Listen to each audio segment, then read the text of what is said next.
Welcome to the MiamiHal Real Estate Show, where every week I have a great guest sitting in that chair. We talk about things that are real estate related, and we really dig deep to understand how real estate functions here in South Florida. Now, I don't even have to do an introduction, do I? This is our County Mayor, Daniella Levine Cava. Thank you so much for being here. It's my pleasure. And you went brave through the rain. We've got some pretty heavy rain, so maybe you're going to hear some thunder as we go through today. And more importantly, we're a sports town all of a sudden, aren't we? Isn't that something? And I've been in the sports section of the paper. I never thought that would be true, but I've been there for FIFA and for the Heat. I'm loving it. You made the sports section. That's pretty special. I think so. Okay. As we all know, Panthers made it already last night. Yeah. Heat coming up real soon. Panthers. There it is. Oh, beautiful. There's the pin. But more importantly, what we're doing is something I'd like to first rewind, because you were on my show, thankfully, about 2 years ago, just as you were really getting your feet wet with the job, the county mayor job. Yeah. And we walked through what I called the mayor's dashboard. You get into your car and there's a whole bunch of information in front of you, and each driver pays attention to something a little bit different. And I want to do, just a flashback. Here's what I asked you: what was on your dashboard then? This is what you said. And there's 8 things. Affordable housing was the first thing you mentioned. Then we talked about sea level rise, a carbon footprint, and making sure that we were doing the right things, responsible things with carbon footprint. Increasing our electric vehicle fleet, I assume that was kind of related to the carbon footprint, right? Jobs and executive pipeline to bring jobs here to our county, right? All good things. Neighborhood safety. I thought that was really interesting. We dug into that. And here's something that I think is pretty funny. The just named FTX Arena was on your agenda then. We don't have an FTX Arena anymore, so we're going to get into that, right? It's a little bit of a laugh. And how the populace feels about government. You really were focused on whether or not the government was providing good customer service. I thought that was a pretty good dashboard for, to hear about. Absolutely. And we were still in the thick of COVID. Imagine that. Yeah, we didn't really talk about it, but obviously had an impact on everything. By the way, that was April 15th of 2021 for our viewers that wanted to get the details. And then I asked you what you wanted to accomplish in your first term as mayor. And of course, you were just getting started. Now you've got a couple of years under your belt. Yes. What you said then was jobs. We need to ensure quality jobs were in our county. Then you said you wanted to build more resilient buildings against sea level rise. That was kind of fortuitous, right? Because unfortunately, we had a Surfside tragedy a couple months later. But it was already on your radar that you wanted to work on that. And then you want to make sure that you're instilling trust in the government. I was, impressed then. I'm impressed now. So let's go over that. And what do you think you did well with in those bullet points I just mentioned? And what's coming up for you? Well, let's start with trust in government. That is really what impelled me to get into government. I was always outside government, petitioning government to do the right thing, training people to come and join and petitioning government. And finally, I did not see elected officials as interested in what the public had to say. So I had to go in and change that equation. I think we've done very well. We are the most participatory administration in the history of the county. Our Strive 305, public participation in informing our agenda, came up with 14 action steps, which we've diligently addressed. We, for example, with our budget process this last year, had 38 budget workshops, definitely unheard of. And just people feel that they have a voice, that they have a place to go. Many, many, many forums, virtual and in person. So I feel really good about participation. Does it translate to trust? Well, I know that people see me as being responsive. I get good, look, next door, I was reading a thread and people were talking about how responsive our departments had been to various issues they'd brought up. And look, we build trust one pothole at a time, right? One. I've got a few potholes I want to talk to you about. It's clearly way below your pay grade. No, we believe in it. It's very, look, they repaved near my house the other day. Every single day I thank my lucky stars that I can ride without bumping down that road. It really improves quality Yes. of life. Yeah. And also saving trees while we're constructing, something that I care very much about, and I had to take an active role in that. So I think we've done well in trust.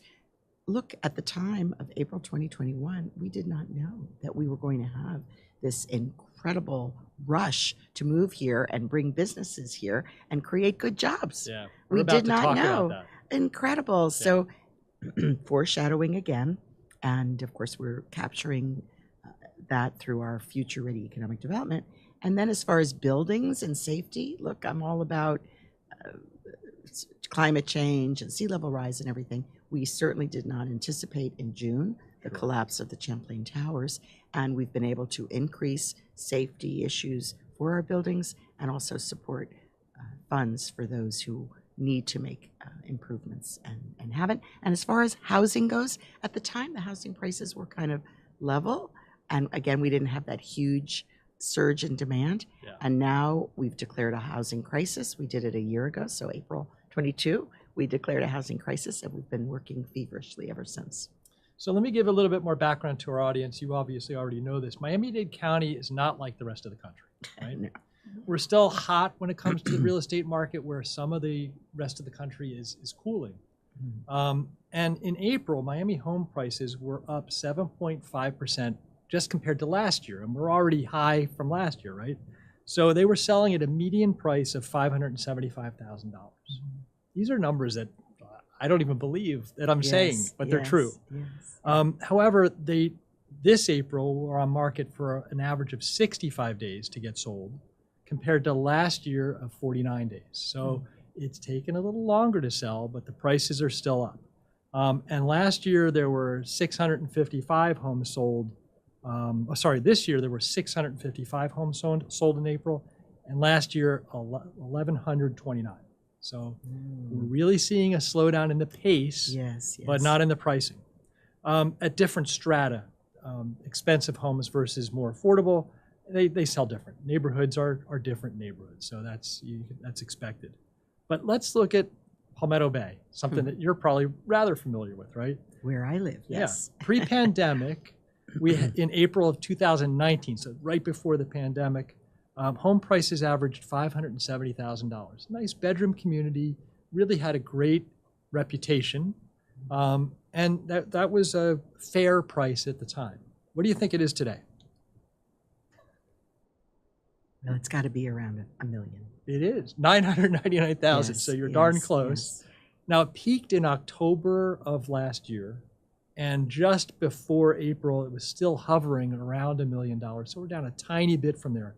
But this is not an affordable place anymore for many, many people. So what do we do? Tell me what the county does, because the real estate market is separate from that, but you certainly have influence in how the county can react to things, or hopefully in the future make things happen.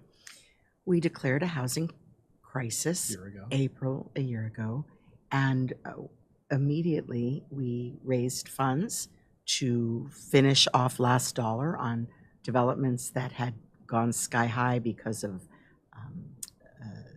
supply chain issues, increased labor costs, focusing on affordable and workforce housing. So I don't focus on the high end. Right. I focus on everyday people. And one of the things we did this last budget cycle, so starting in October, we developed programs that go to 140% area median income. So that's $135,000 for a family of 4. So those are middle-class salaries, and those people also, of course, priced out of the market. We have more home ownership programs. We've raised the cost of the home that can be financed with county dollars, but mostly we focused on rental, and we have 32,000 new units in the pipeline of affordable and workforce. We've densified along the transit corridors. We all have seen along US 1.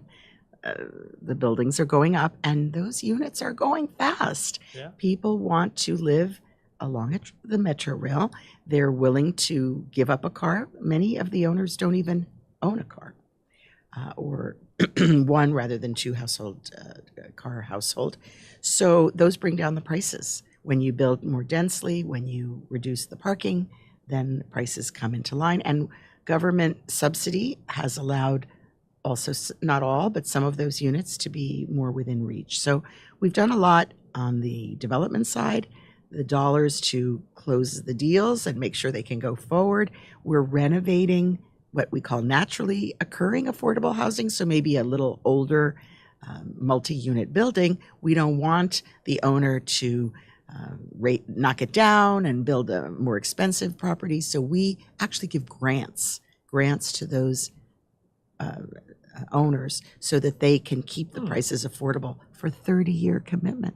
30-year. We've also subsidized rents for people in the middle class up to 140% area median income to bring down the price of rent. So it's like our own Section 8 program for people with a higher income threshold. Is this on top of Section 8 or it's a separate program? Because that's interesting to me. I hadn't heard. It's called WIP, Workforce Housing Incentive Program. And we found willing landlords that were willing to take our subsidy at a premium. They didn't, it's not full price. So, and they make like a 3-year commitment.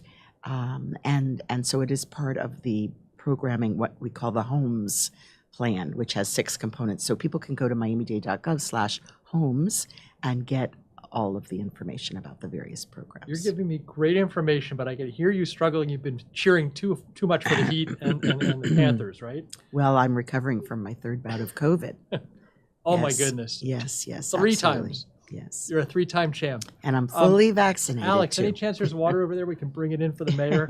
But let's get on to the affordable housing a little bit more. One of the things you did April 24th of this year was you were working in conjunction with the Neighborhood Housing Services of South Florida. Mm-hmm. And you basically introduced a $25 million program Yes. that for certain people, I'd like you to explain who those people Yes, are, they yes. can get up to $1,500 one time to assist them with home ownership, correct? Yes. So we have enough money there to serve 15,000 households. And we wanted to do something for homeowners as well. Maybe it's folks on a fixed income, maybe their insurance went up, right? Or their homeowner fees went up, whatever, their mortgage went up. We said, look, we want to give you a one-time infusion. So it doesn't solve the problem long-term, but we were hoping that prices would come down and this would be kind of a temporary measure while we build up more supply. So that's where we are, and that program has only recently launched, and there's money in the kitty. Let me mention another program. Please. If you are in a condominium and now with the 30-year and 40-year certification, repairs are identified, and those are life safety issues, they have to be done. We will provide up to $50,000 interest-free for 30 years for people up to 140% area median income. Wow. It's big. What's that program called? I don't think you mentioned it. The name of that program. You can get help from the sidelines Yes. if you like. It doesn't have a fancy name. Okay, we're calling it sidelines. a Condominium Association Assistance Program. Okay. I'll just sidebar there really quickly. I'm in a condo. We had issues with insurance prices rising more than 100% year on year. Mm-hmm. That was 2 years ago. Last year, the insurance company said your roof is too old, even though we had never had a leak and it's a concrete roof. Oh. And they said you have to replace it or we're going to drop you. So of course the association went and looked for other insurance carriers, and they all said the same thing, which was really unfortunate because now the condo, which is a roof that should last 50 years and has never leaked, is in the process of a $1.7 million roof replacement. And how old is the roof? 19 years old. And it should last 50. Yeah. So it's not necessarily landing on Miami-Dade County shoulders. It's more of a Florida and insurance thing, but that just feels wrong. Yes. I have heard other stories of what seems like taking advantage of the certification process.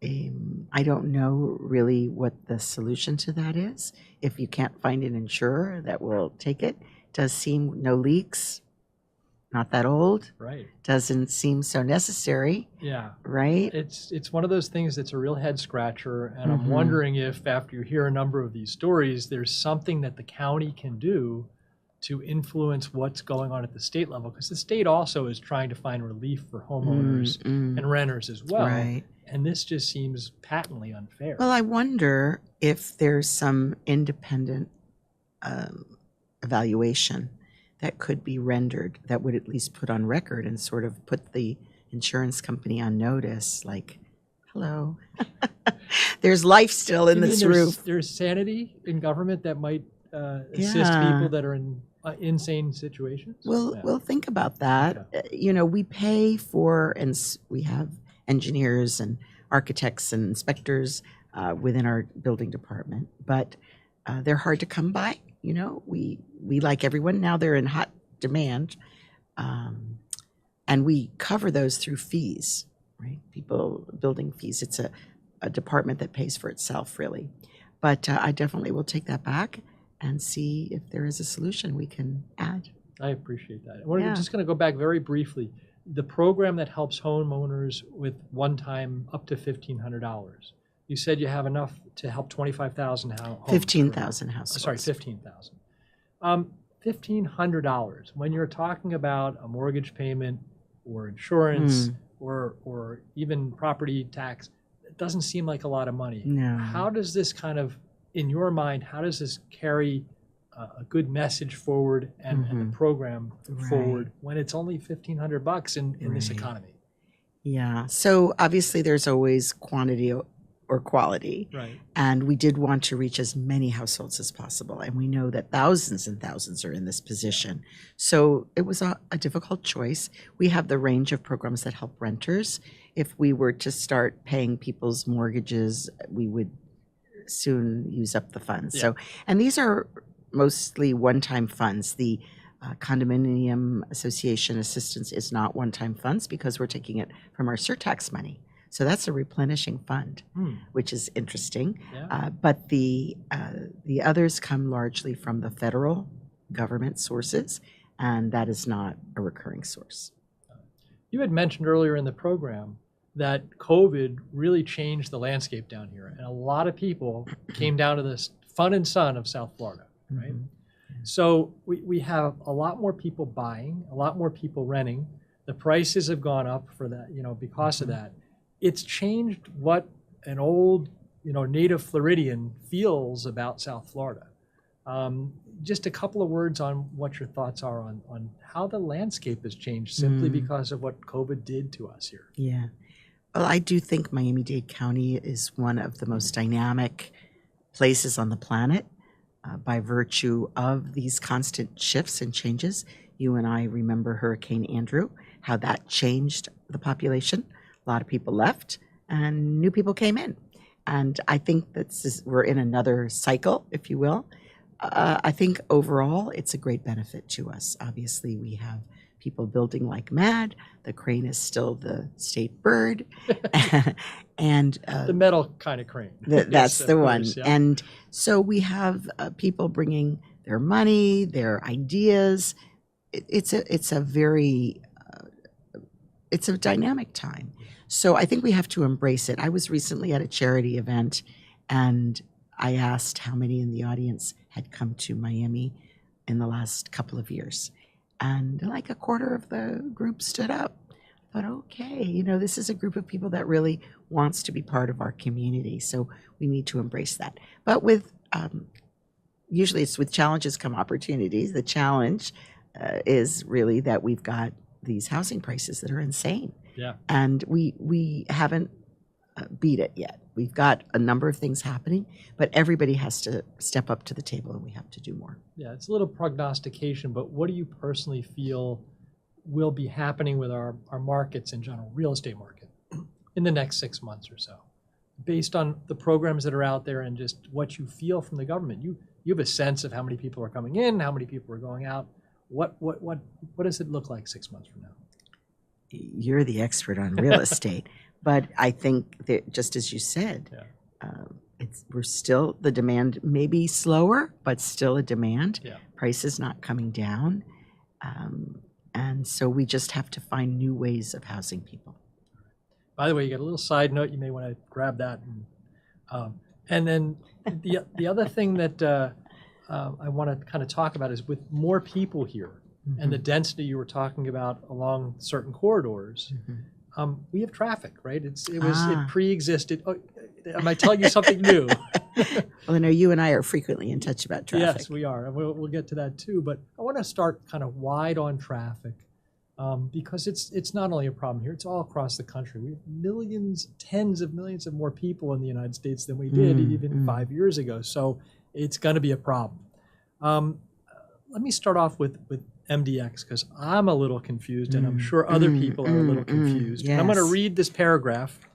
The Miami-Dade Expressway Authority, otherwise known as MDX, is a user-funded transportation agency. User-funded means we pay for it, right?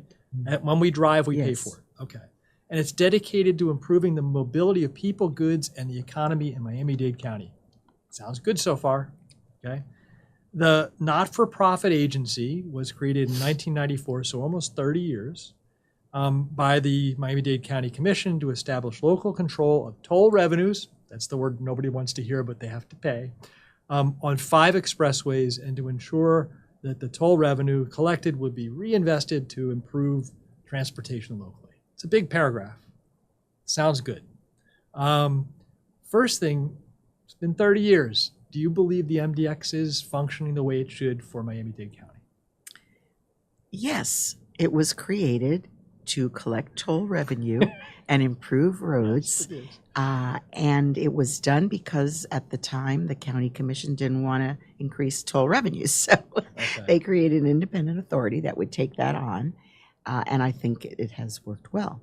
Of course, it's embroiled in political controversy right now, which a lot of history there, but it was it became the target of state legislative takeover efforts.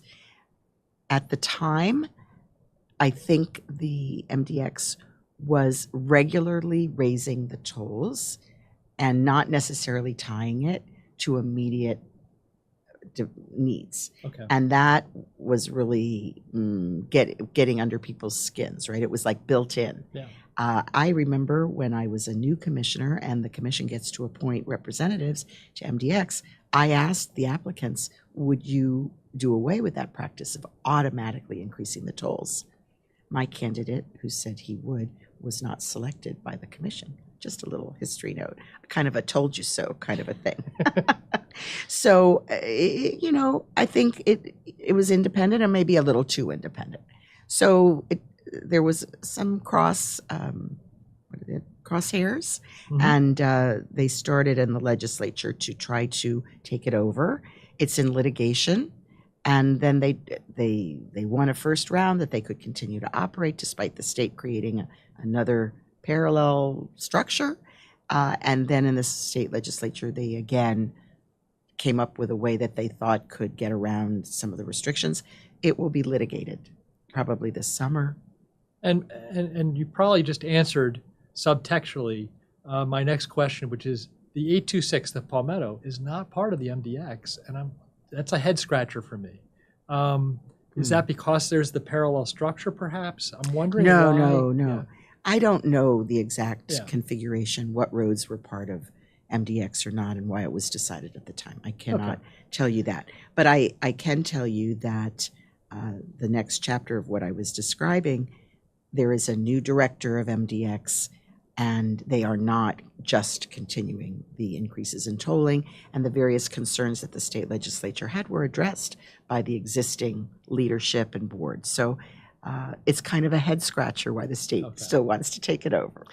We'll start, like I said, we're starting wide. The highways and expressways at times are rather impassable. So I'm hoping that above the Miami-Dade County level that somebody's paying attention and driving the bus the right way. So we have less things on the road or higher capacity somehow. But the next thing I want to do is get to the bus, okay? Yes, I'm so glad you asked. The transit way. So Yes. I know you've been very involved in that. Yeah. And I want to understand for the South Corridor, how the transitway is going and what the expectations are when it finally opens in next year, I guess, right? Yeah, so the buses are on order, the electric articulated buses with the level boarding and the prepaid fares and the beautiful stations with environmental amenities. I mean, it's exciting, and more express service. So we think it will draw more riders. We're already up to 92% of the pre-pandemic transit ridership level, which is higher, I think, than many cities. So it went down with the pandemic. People were afraid. Sure. Traffic was lower at a certain point, of course, back up. So we need to make world-class transit, because we will never solve our traffic problems with roads. We do not have the capacity. Plus, there's something called induced traffic. You build a new road, it gets filled up. So we have to come up with better quality transit and new habits. I heard during the recent gasoline crisis, you might remember, there was some little flooding up there in Fort Lauderdale at the port, and gas could not get to the gas stations. Right. So some people were forced to take transit, and you know what? They liked it. So when we have a new corridor, we will do different things to help introduce people to change their habits. Yeah. It's a certain level of comfort. You know, the last mile solutions, the freebies, the county's Go Connect service is wildly popular. It is the fastest growing component of the transit system. And in Palmetto Bay, we have the iBus, you know, you can pick you up. Yeah. I worked hard for that as well. So we definitely can take cars off the road. And South Dade is just one of the many corridors. We also have the bus lanes dedicated on 836 going to two different locations, the Dolphin Park and Ride and one west of FIU. These rides save time. You can sit in comfort and laugh at the people in the traffic below you. And the stations, by the way, on the transitway are really impressive. They're not finished yet, but they're impressive. And you're talking about all electric vehicles. Yes. And so somebody that used to ride the bus and stood outside waiting for the bus and sweated and got rained on, that's a thing of the past, right? Yeah. You know, I don't have the number here, but we have put in the range of 150 or more new bus shelters. That obviously a pet peeve. How could we expect people to stand out in the sun and the rain? They're not everywhere yet, but it used to be when I was a commissioner, the contract was based on advertising revenue. And we said, no, you know what? It's actually basic, fundamental right to have comfort if you're going to ride transit. Yeah. So I'm very pleased that we've been able to move forward improving that as well. And we have the Better Bus Network coming online. I have become personally the best recruiter for our bus drivers. I was threatening my department director the other day that I would collect those $5,000 bonuses that are offered for procuring a new bus driver, because I've recruited many. And with that, we'll be able to increase the frequency on the most popular routes. And of course, we're also upgrading the apps that you use to track the buses. Buses are the biggest part of our transit system, and we need to really make sure that they work for people. Got it. Very briefly, we're going to talk about something you barely mentioned, which is you and I have been in communication about certain traffic things. Yeah. In my case, in Pinecrest, because I've noticed that there is a real backup and potential problem that can be solved. So this is about the ability to approach government. Now, I feel like I have a little bit of a special arrangement, but how can people provide input to improve traffic issues that they see that maybe the county isn't really aware of? Yes, thanks, Hal. Yes, it's true. You just communicate with me directly, and I get you the director. But we have the 311 you can call in, and there's an app you can report. You can take a photograph, as you do. I did. Yeah, and send it in to 311. We're working on also improving those sorts of systems so it can be more in real time. The CITT, the Citizens Independent Transportation Trust, which is an independent board that oversees the use of the half penny, has now an ambassador ridership program. They send like secret shoppers around the system. That's really around transit, not around road issues, to document and report back things that need improvement. You know, with transportation road issues, it's a challenge. Like for example, US 1, you want traffic to be able to flow on US 1. So then you have fewer light changes crossing US 1. So I know crossing US 1 is very vexing in South Yes, Dade it is. in rush hour. So those are challenges. You have to choose. You have to come up with a way. And they are constantly recalibrating based on build up and wait times.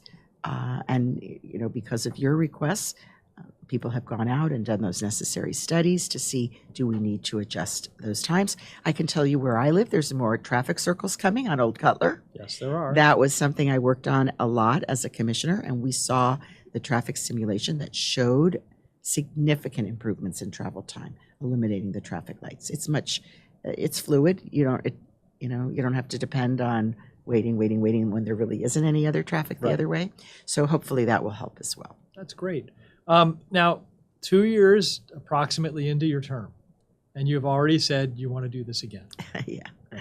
So much like we had 2 years ago a dashboard, now I'm going to basically ask you, what's on your dashboard for your second term? You still have some time on the first, but when and if you get a second term, there must be additional goals that you'd like to achieve for the county. Yeah. Well, first, let me say it, and it might not be an everyday topic, but county government is changing. We're having an independently elected sheriff, election supervisor. We have had a clerk, but the clerk's office will be separate, more so than now, the property appraiser and the tax collector. So these are new offices that have been more integrated with the county government that are going to now be separate. It's going to change who are the employees in the county. These employees, if they go with the new office, are concerned about continuity and transition. Will they take their leave time with them? Will they be able to continue getting the same kinds of benefits and salaries? So there's a lot of uncertainty. We're working very hard on this transition. Policing will be different. There will be a sheriff. We have, of course, world-class law enforcement in Miami-Dade County. We're very hopeful to have, again, continuity of service and maintain the high standards that we've had. And so I just say, from a management perspective, that is a very significant change. We have Let me pause there for just a second. So from the guy that doesn't really understand this, if I heard you correctly, you're modularizing the government you could offices. call it that. And what is the overall reason for that? And are you modeling it on somewhere else in the country that it's been successful? Okay. This was passed by the Florida voters as an amendment to the Florida Constitution. And it was put on the ballot by the Constitutional Revision Commission, which meets every 20 years. It's very much controlled by the prevailing party in the legislature and the governor. That's who gets appointed more so to these roles. And they came up with so many ideas. They bundled them, which is usually a no-no. You're supposed to have a single subject on the ballot. So, for example, for the sheriff, Miami-Dade County was the only place that was affected. But the whole state got to vote about it, and it was bundled with a question whether to maintain the Office of Veteran Affairs. So first it said, do you want to maintain the State Office of Veteran Affairs, and do you want to have an elected independent sheriff? So around the state, they all voted, not knowing that it's affecting us. It actually did not pass by the necessary majority in Miami-Dade County, but we have to do it. Now, the person who made us, who championed that, maybe wanted to be the elected sheriff. That person is no longer in line. He himself has been under investigation and prosecution for manipulation of elections. So that's okay. But still, the sheriff office will be filled. That's correct. That is correct. So we have not had an elected sheriff since the 1960s because of corruption in the sheriff's office, and the public voted to put it back in. Well, they voted at the time to make it under the auspices of the mayor. But now the rest of the state decided we have to have a sheriff. Right. So we'll have a good sheriff, and God willing, that sheriff will work collaboratively. But I can tell you, in Surfside, in other emergencies, we work seamlessly. We've got the fire, police. It's fantastic. Yeah. So it really depends on who's Again, elected. too much cheering. It's a good thing. Yeah, it's a good thing. So that's a big challenge. We haven't solved the housing problem. We haven't solved the wages. We need people to be able to be paid adequately to pay for the increased cost of living. And we need to maintain our public safety, which we've done super well. We've reduced crime. We're one of the best in the country. Please, Doug, take a break. You need it. And I'm glad, by the way, you're getting back to what the future in your office looks like and what you're planning for the next couple of years. Well, the environment. Yeah. We have to keep. She's all choked up about this, folks. She's all choked up. We have to have clean water. We have to make sure that rampant development doesn't undermine our drinking water, which comes from the Everglades. We have to protect our bay. We have to prevent nutrients in the bay. That means converting septic to sewer. It means preventing pollution in our canals. So we're going to tackle that head on. And probably in second term, you're going to see even more progress. Got it. This has been wonderful. Thank you. Thank you for a little peek into what your dashboard looks like and what your focuses are. And for those of you out there watching, I do hope you understand that there are challenges today. And Daniella is helping us lead the charge on the future. So if you want to get in touch with the government in general, you're suggesting 311 is probably the first place to start? Yeah, and if it's something that they think the mayor's office needs to handle, you can write an email to mayor@miamidade.gov. We have a very well-honed Office of Resident Services. That's new with my administration. We track all requests to departments so that we have called a no wrong door policy. So everyone's been cross-trained in the other departments. So if you call animal services because you have to give up your pet because you're otherwise you would lose your housing, we can refer you to our Office of Housing Advocacy, etc. So we're really here to help and make sure that you have your questions answered and your needs met. Once again, always somebody in that seat that's wonderful. We talked about real estate, what's going on in our county that affects that. And I'm going to invite you to come back about a year from now and see how we're doing. I hope you'll indulge me one more time. Oh, no question about it, Hal. Thank you for your great service. All right. Until next week, have a great week. We'll see you with another great guest.